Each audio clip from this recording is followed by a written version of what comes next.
सरकार के कुछ अधिकारी लोग जो हैं ये लोग उसमें सहयोग करते हैं, तभी ना सीमा पार करता है।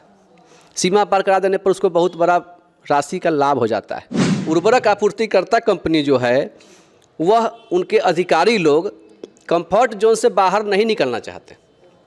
वो चाहते हैं कि हम बैठ कर के ऑफिस से आदेश करें कि हमारा इतना माल बिक जाना चाहिए। टैगिंग बहुत बड़ा अपराध है। सरकार इसके खिलाफ हर समय भारत सरकार है, राज्य सरकार इसके में इम्प्लीमेंट करने में इसको सक्षम नहीं हो रहे हैं। हम भी 242 में खरीद करते हैं यूरिया का, 1330 रुपया में DAP खरीद करते हैं और किसान को 1350 में ही बेचते हैं। खुदरा विक्रेताओं पर बहुत तरह का अत्याचार किया जा रहा है। जैसे अभी हाल फिलहाल वैशाली जिला में हमारे संयुक्त कृषि निदेशक महोदय सुधीर कुमार का दौरा हुआ था। दौरा हुआ तो वहाँ पर वो दुकानों का औचक निरीक्षण किए। दुकानों में गए तो वहाँ कहीं 2 बोरा कम पाया गया सत्यापन में, कहीं 3 बोरा कम पाया गया, कहीं 1 बोरा कम पाया गया। तो उस पर उन्होंने स्पष्टीकरण निकाल दिया कि हमारा जो उपज है वह पैक्स में नहीं बिकता है, हम बिचौलियों से बेचने को विवश हैं। पैक्स में बिकता तो है, लेकिन हम जहाँ तक संज्ञान हमको है, हम जानते हैं कि पैक्स के अध्यक्ष महोदय अपने खास लोगों के नाम से प्रत्येक वर्ष 200-400 क्विंटल उसको बेचते हैं।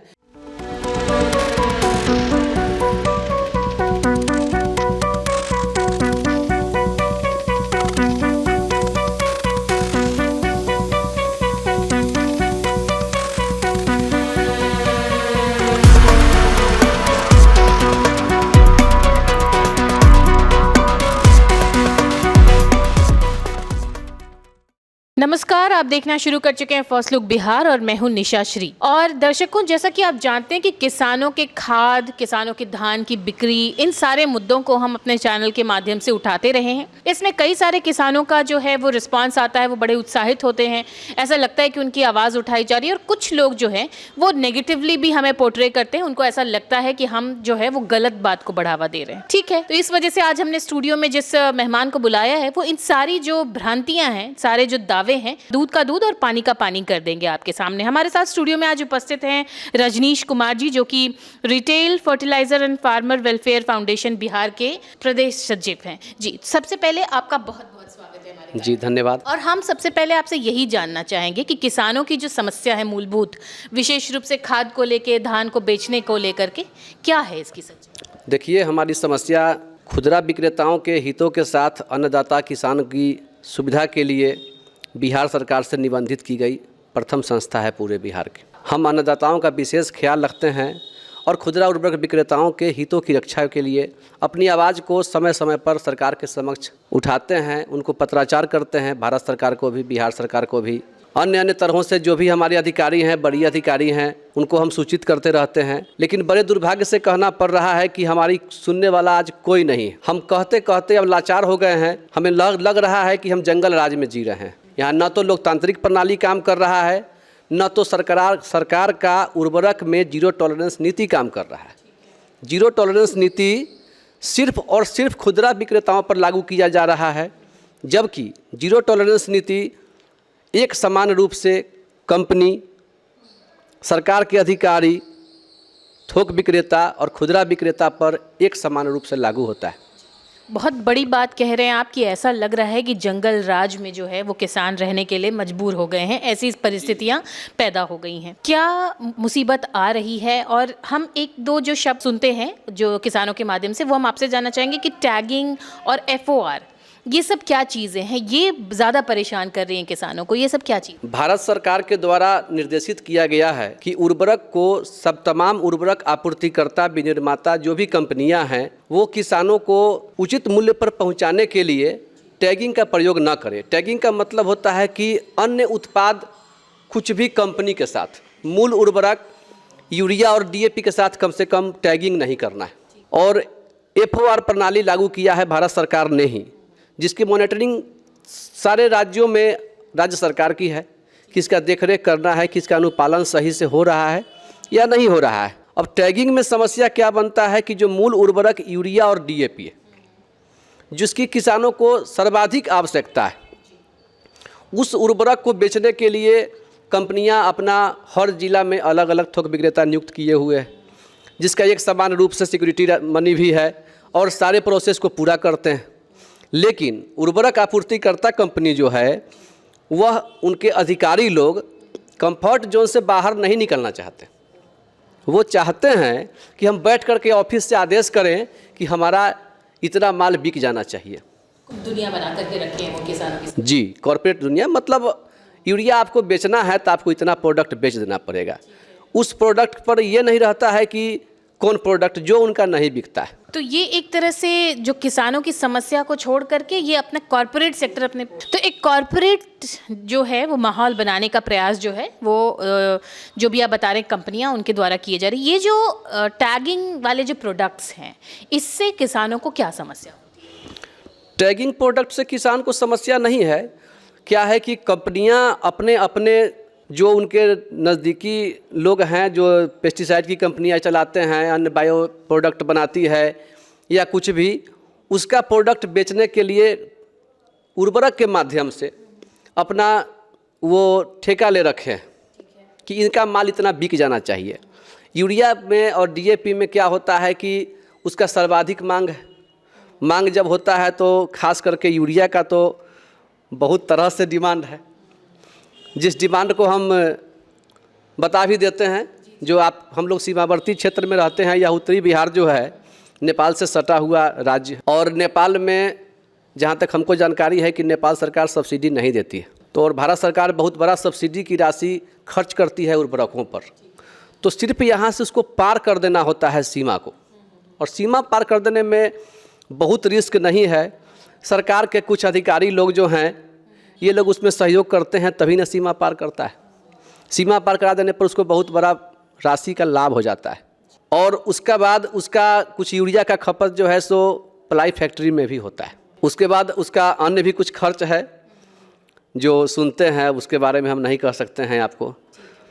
लेकिन वो जो है उसको रेट जब टैगिंग का, जब यूरिया के साथ टैगिंग दिया जाएगा तो निश्चित रूप से टैगिंग वह दिया जाता है जो बिकता नहीं, और जब नहीं बिकेगा तो उसका मूल्य किस पर जोड़ा जाएगा? यूरिया पर ही ना जोड़ा जाएगा कि वह प्रोडक्ट नहीं बिका तो भाई उस प्रोडक्ट का पैसा कहाँ से आएगा? टैगिंग से आएगा। आप जो बात कह रहे हैं वो एक बड़ी ही गंभीर बात है और सरकार को भी सोचना चाहिए, क्योंकि आखिर सरकार सब्सिडी दे रही है तो वो जो सरकारी हमारा कोष है वो खाली हो रहा है, किसानों को भी फायदा नहीं हो रहा है। तो ये एक बहुत ही बड़ी धांधली की जो है वो उसको आप एक्सपोज कर रहे हैं एक तरह से। देखिए, टैगिंग बहुत बड़ा अपराध है। सरकार इसके खिलाफ हर समय भारत सरकार है, राज्य सरकार इसके में इम्प्लीमेंट करने में इसको सक्षम नहीं हो रहे हैं। इसको मैं इसके लिए दावे के साथ कह सकता हूँ कि मैंने प्रमाण के साथ कृषि निदेशक महोदय को पटना, कृषि सचिव महोदय को, भारत सरकार प्रधानमंत्री महोदय को, कृषि मंत्री को, भारत सरकार के अवर सचिव को, उर्वरक मंत्रालय के प्रधान सचिव को, संयुक्त सचिव को, सारे लोगों को हम पत्र के माध्यम से बारंबार प्रमाण के साथ प्रस्तुत करते रहे हैं कि अमुक कंपनियां टैग कर रही है, इसका प्रमाण ये है। अमुक कंपनियां FOR से नहीं दे रही है। FOR का मतलब होता है कि सरकार का आदेश है कि सारे उर्वरक को बिक्री बिंदु तक पहुंचा करके देना है। तो उससे क्या होता है कि हम एक मिनट FOR पर हम लोग आ जाते हैं कि FOR प्रणाली अगर लागू कर दे बिहार सरकार सख्ती के साथ, पता नहीं किस डर से नहीं करती है, या फिर पूंजीवादी व्यवस्था का गुलाम हो गई है, ये तो हम नहीं जानते। लेकिन कहीं ना कहीं कुछ ना कुछ दबाव है, या तो वो लोग कॉर्पोरेट सेक्टर से डरते हैं, या तो वो लोग पूंजीवादी व्यवस्था के सामने नतमस्तक हो जाते हैं। लेकिन अगर FOR चालू हो जाए कम से कम तो 30 रुपया से 40 रुपया तक उर्वरक का रेट गिर जाएगा। इसलिए कि अभी भाड़ा जो है बिहार में कोई व्यवस्था भी ऐसा नहीं है कि जहां ट्रांसपोर्ट की व्यवस्था हो सही से। मनमाने तरीके से गाड़ी वाला भाड़ा लेता है, 15 किलोमीटर का 50 रुपया बोरा लेता है, 20 रुपया लेता है, नहीं पहुँचाएंगे आपका, माथा पर ले जाइए उठा करके, इस तरह से बात करता है। तो उसमें क्या होता है कि उर्वरक का न्यूनतम 15 रुपया, अधिकतम 40 रुपया बढ़ जाता है, जिसको रोकने का कोई गुंजाइश नहीं, क्योंकि कोई भी अपना घाटा करके कोई भी उसको रिटेलर बेचे। हम तो व्यापारी हैं, हम किसान भी हैं, हमारा परिवार, हम सभी खुदरा विक्रेताओं का परिवार किसान परिवार से बिलोंग करता है। हम खेती करते हैं, हम खेती करने का दर्द समझते हैं। अगर किसानों को सही समय से सही मूल्य पर उर्वरक मिल जाए और कम मूल्य पर भी मिल जाए तो बहुत। एक बात मैं यहाँ पे आपसे पूछना चाहूँगी, क्योंकि हमने कुछ किसानों से भी बातचीत की और उन्होंने कहा कि किस तरह से उनको डीएपी और यूरिया जो है वो एक तो मिल नहीं रहा है, मिल भी रहा है तो बहुत ज़्यादा कीमत पे मिल रहा है और मजबूरी में वो उसको खरीद करके वो अपने खेती में इस्तेमाल कर रहे हैं। और इस पे जो कमेंट्स आए हमारे वीडियो के ऊपर वो इस तरह से आए कि हम उनसे ज़बरदस्ती इस तरह का बयान दिलवा रहे हैं। तो ये जो झूठ है, जो किसानों को झूठा बनाने का जो एक दावा पेश कर रहे हैं कुछ लोग, इसके ऊपर आपकी क्या प्रतिक्रिया है? देखिए, अगर हम किसान की बात करेंगे, हम यहाँ खुदरा विक्रेता से हट जाते हैं और एक किसान के लड़के हैं। और आपको जानकारी के लिए बता दूं कि वैशाली जिला के 1 2 3 ज़मींदार में से हमारी गिनती होती है और अच्छा खासा ज़मीन जोतते हैं। किसान की समस्या यही है कि जिस तरह हमको, जैसे हमारा खरीद रेट 252 रुपया यूरिया का पड़ता है बिलिंग प्राइस, और हम उसको खरीदते हैं उसके अलावे जितना में खरीद लें। विरोध करेंगे तो हमको तो माल मिलना नहीं, जितना में खरीद लें। और उसी तरह किसान से हम भी 266 रुपया में ही बेचते हैं। आप साफ साफ बताइए कि कौन नहीं देगा आपको सामान? विरोध करने वाले जो होंगे ना थोक विक्रेता, उनको कंपनी नहीं देगी, और जिस थोक विक्रेता का विरोध हम करेंगे उस खुदरा विक्रेता को भी माल नहीं मिलेगा। कंपनी के ऊपर अंकुश कौन लगा सकता है? कंपनी के ऊपर तो अंकुश लगाने के लिए सरकार ही सक्षम है, और सरकार के अधिकारी तो पूंजीवादी व्यवस्था के सामने नतमस्तक है। वो तो बेबस हो जाते हैं उसके सामने। पता नहीं किस बात का भय होता है, क्यों डरते हैं। जब डरते हैं तो कम से कम ये जो जीरो टॉलरेंस नीति लगा के रखे हुए हैं, यह तो जब से लगा है तब से किसानों की समस्या 4 गुनी बढ़ गई है। उर्वरक की आपूर्ति तो होती है, लेकिन किसान को कागजों पर 266 में हम भी बेच लेते हैं, लेकिन वास्तविकता कुछ और है। हम भी 242 में खरीद करते हैं यूरिया का, 1330 रुपया में डीएपी खरीद करते हैं, और किसान को 1350 में ही बेचते हैं। कोई प्रमाण इस बात का नहीं है कि हम यूरिया को 266 से ज़्यादा में बेचते हैं, और कोई प्रमाण इस बात का नहीं है कि हम डीएपी को 1350 से अधिक में बेचते हैं। मतलब कि आप कह रहे हैं कि ये जो बातें हैं ये वाइट वॉश की जा रही हैं, लेकिन अभी भी भ्रष्टाचार पूरी तरह से जो है सिस्टम में व्याप्त है। और अभी तो इस तरह से व्याप्त है कि जो अफसर जो हैं, जो डिप्लोमेसी है, उसको आप सीधे सीधे ब्लेम बिल्कुल करेंगे। हम नहीं करेंगे तो कौन करेगा? हम तो अपनी समस्या सरकार के समक्ष रखेंगे ही। हम अपनी समस्या आपके माध्यम से, जो भी मीडिया है उनके माध्यम से, तो हम सरकार के समक्ष भेजेंगे ही। तो अब ये सारी समस्याएं तो हम सुन रहे हैं, लगातार आरोप प्रत्यारोप चल रहे हैं, आगे क्या करना है अगर ये सॉल्व नहीं होता है? देखिए, अगर ये सॉल्व नहीं होता है तो खुदरा विक्रेता बहुत परेशानी में है। खुदरा विक्रेताओं पर बहुत तरह का अत्याचार किया जा रहा है। जैसे अभी हाल फिलहाल वैशाली जिला में हमारे संयुक्त कृषि निदेशक महोदय सुधीर कुमार का दौरा हुआ था। दौरा हुआ तो वहाँ पर वो दुकानों का औचक निरीक्षण किए। दुकानों में गए तो वहाँ कहीं 2 बोरा कम पाया गया सत्यापन में, कहीं 3 बोरा कम पाया गया, कहीं 1 बोरा कम पाया गया। तो उस पर उन्होंने स्पष्टीकरण निकाल दिया। जबकि हम खुदरा विक्रेता हैं, हमको सरकार बाट का लाइसेंस दिए हुए है। हम खोल कर भी किसानों से बेचते हैं, व्यवहारिक रूप से भी हम बिक्री करते हैं। किसी के पास आधार नहीं रहता है तो भी दे देते हैं, किसी का अंगूठा नहीं लेता है तो भी दे देते हैं, किसी कभी सर्वर इशू होता है उर्वरक विभाग का तो भी दे देते हैं, कभी हमारा नेट इशू होता है नेटवर्क का तो भी दे देते हैं, और उसको सत्यापन आगे पीछे करते हैं। हम खुदरा विक्रेता 2 बोरा से लेकर 20 बोरा तक का भी डिफरेंस रख सकते हैं दुकान में। हम क्या कर सकते हैं? हम किसानों से न मार खाएंगे, न किसान हमारे चचा हैं, बाबा हैं, भैया हैं, सब तो अपने ही लोग आते हैं ना। किसान कोई विदेश से थोड़े ना सामान खरीदने आता है, कहता है कि अरे दे दो ना, उठा के मार देंगे, अभी ट्रैक्टर खेत में आयल है। तो हम क्या कर सकते हैं? हम तो उसको दे ही देंगे। अब 2 बोरा अगर कम पर हमारे जेडीएस साहब निकाल रहे हैं स्पष्टीकरण, हमारे पास उसका प्रमाण है।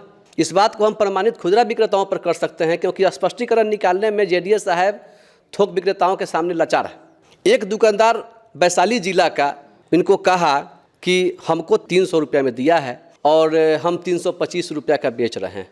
किसानों ने कहा कि 325 में हम ले रहे हैं, तो पूछे तो कहा कि हम 300 में अमुक होलसेलर दिया है।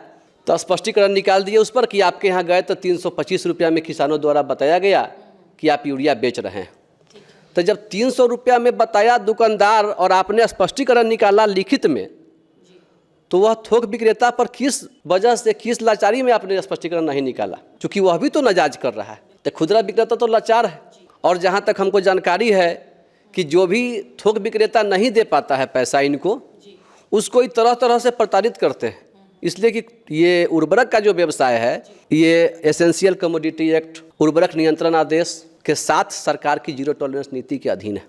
यहाँ कुछ भी किया जा सकता है। तो और आप ये कह रहे हैं कि जीरो टॉलरेंस जो है वो सिर्फ जो रिटेलर्स हैं उन पर लागू है, लेकिन जो बड़े व्यवसायी हैं उनके ऊपर लागू नहीं, थोक विक्रेताओं पर यह प्रभावी नहीं है, सरकार के अधिकारियों पर यह प्रभावी नहीं है और कंपनी पर यह प्रभावी नहीं है। तो ठीक है, ये सारे मामले तो एक्सपोज हो गए हैं, लेकिन अब इसका इलाज क्या है? अगर कोई चाहे, मान लीजिए जो हमारी सरकार दावा करती है कि हम एक जगह भी ना खाएंगे ना खाने देंगे, हम एक भी जगह भ्रष्टाचार नहीं होने देंगे, तो अब इस पे चेक कौन करे? किस पे भरोसा किया जाए जो इन सब चीज़ों के ऊपर? जहाँ तक हमारा ज्ञान है, जहाँ तक हमारी अपनी बुद्धि है, हम सरकार को बारंबार पत्राचार के माध्यम से सूचित कर रहे हैं कि अमुक कंपनियां टैगिंग कर रही है।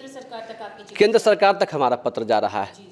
हम माननीय प्रधानमंत्री को भी लिखे हैं, माननीय कृषि मंत्री भारत सरकार को भी लिखे हैं, भारत सरकार के संयुक्त सचिव को उर्वरक एवं रसायन मंत्रालय उनको भी हमने दिया है, लिखित ज्ञापन दिया है, प्रमाण के साथ दिया है कि अमुक कंपनियां हमारे साथ टैगिंग कर रही है, बाज़बरदस्ती कर रही है, जिसका प्रमाण ये है। अमुक कंपनी FOR नहीं कर रही है, पीछे भाड़ा लिख के भेज रही है, अमुक थोक विक्रेता भाड़ा लिख करके भेज रहा है। हम कैसे इसका पालन कर सकते हैं, नियम का पालन? लेकिन उस पर कोई कार्रवाई नहीं हुई।